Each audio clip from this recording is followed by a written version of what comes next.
All right, I'll talk about it. So, how do I have a track in the middle of a neighborhood? Well, to give some context, I kind of have to give a little history of the track. So first off, the track was built in 1992, which means it's older than me. And for a long time, there was no houses besides this one old farmhouse thing. And it wasn't until about 2007 that any houses started showing up at all. And it was at the end of 2007 that I actually got hurt and quit riding for a while. But then in the summer of 2009, two of my friends actually got me back into it. But as we all know, in 2008, the housing market crashed and stopped the production of houses until about 2013 when things started to ramp up again. But before the crash, the first batch of houses were built, and thus started the beginning of all this crap. In 2009, when my two friends got me back into riding, I didn't even have a bike at this time, and I rode my brother's, and I'd never even really ridden a big bike until this point. And that summer and the next, we rode probably way too much for those houses, but we were young, we were kind of dumb, we weren't really thinking about the houses at that time. And then in 2011, I tried to qualify for Loretta's in the B class, had the worst regional in my life, which is a whole other story. But that summer was probably about the same as the previous two when it comes to the amount of riding that I actually did. And then in 2012, I went off to college in Texas, so the only time that these houses had to deal with me was during the summer. Although it probably didn't help that we were holding practices for all the local pros during the summer of 12 and 13. It was called Trackside Innovations. There's a whole Facebook page for it if you want to look at it. But at that time, it was still only that one little patch of houses from back in 2007 when they were built. And by then, I think these houses were probably pretty used to us. We did, however, do some pretty good things during these 2 summers, and I don't think the houses can get mad at us for this. We held 2 charity ride days for the 2 fires that just wrecked Colorado Springs. But then in 2014, I moved back to Colorado from Texas and finished up my school in Denver. And I say this because I would come back and ride on the weekends every now and then, so the neighbors would have to deal with me a little more than just during the summer. And I want to say that it was about this time, either the next year, 2015 or 16, that the police quit coming out whenever we rode.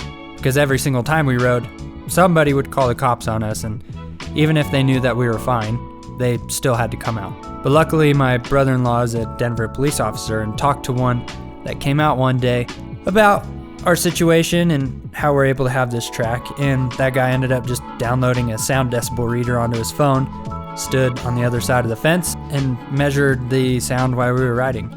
And he must have put into the system that we were within the sound requirements, because literally no cop has come out since. And it was also in 2015 that the houses on the fence started to be built, and that was a pretty just sucky sight to see. But during 2014-15, I still wasn't riding that much because I didn't have really any kind of a career in motocross. The only times I rode more than normal was if I was trying to get ready to try to qualify for Loretta's or something. And it wasn't until 2016 when I actually qualified in the A class, and that allowed me to get a pro license for the 2017 season. But even having a so-called career in motocross in 2017, I didn't ride that much except during the summer.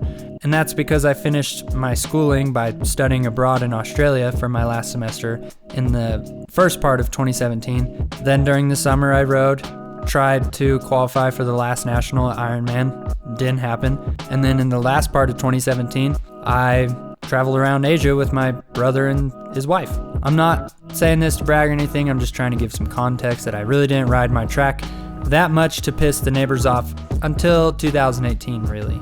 And up until that point, it was probably once a week during the summer, if that, and really once a month or even less than that when it wasn't the summer. But in 2018, I definitely started to up my riding at my track compared to normal, as it was my first, I guess you could say, season, if you will, for outdoors. I still tried to ride only about maybe twice a week or 3 times at most if I didn't ride another track, and I still tried to keep my sessions as short as possible.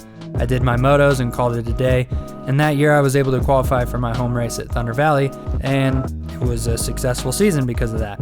and 2019 was about the same amount of riding that I was doing. However, it wasn't as successful of a year because I ended up not qualifying for the 7 nationals that I entered.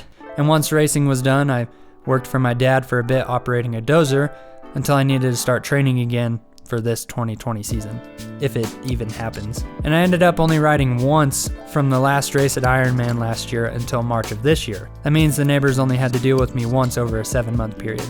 And now I'm trying to do the same thing, only ride about twice a week, get my motos done, and that's it. The neighbors only have to deal with me for about 2 or 3 hours a week. And thanks to my Lit Pro, I can see exactly how many hours I spend actually riding. And between April of 2019 and March of 2020, I only rode for a total of 18.4 hours on my track.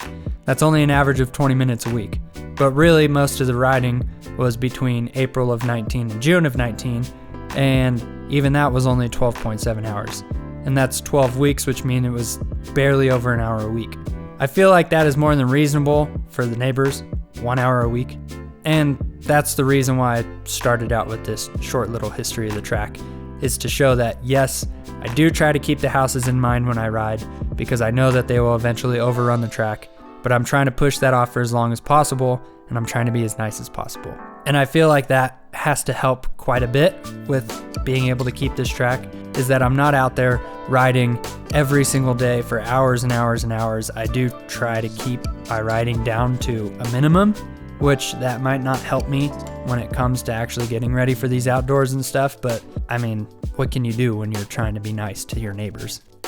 But this still doesn't really explain how we're able to legally have the track. I guess I better explain that too. And there's pretty much 2 reasons that's about it. And the first one is probably more important, and that is that the track is on the land of a construction company.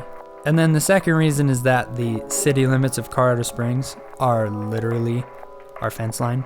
Those are the 2 reasons that we can have this track. And that's because since it's on the property of a construction company, it is zoned heavy industrial, which means that our sound decibel limit is it's huge.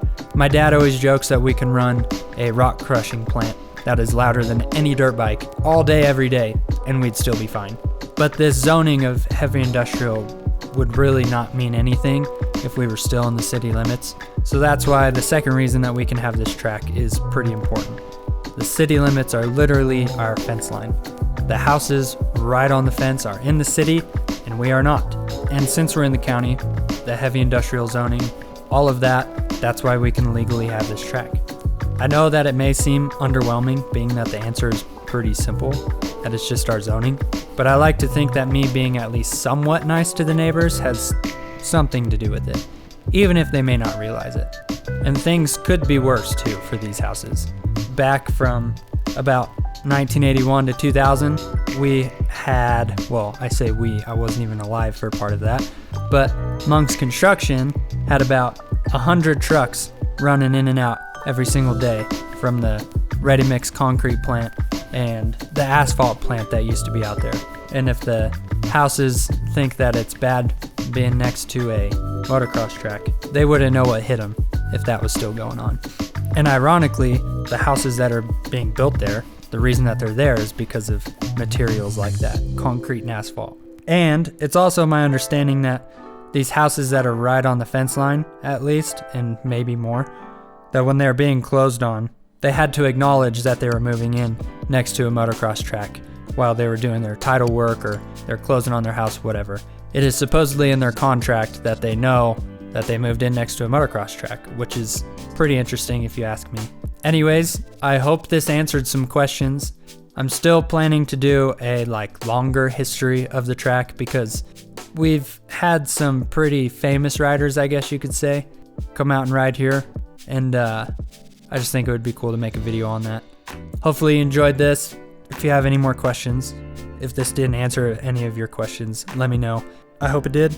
And I hope to see you in another video. Bye.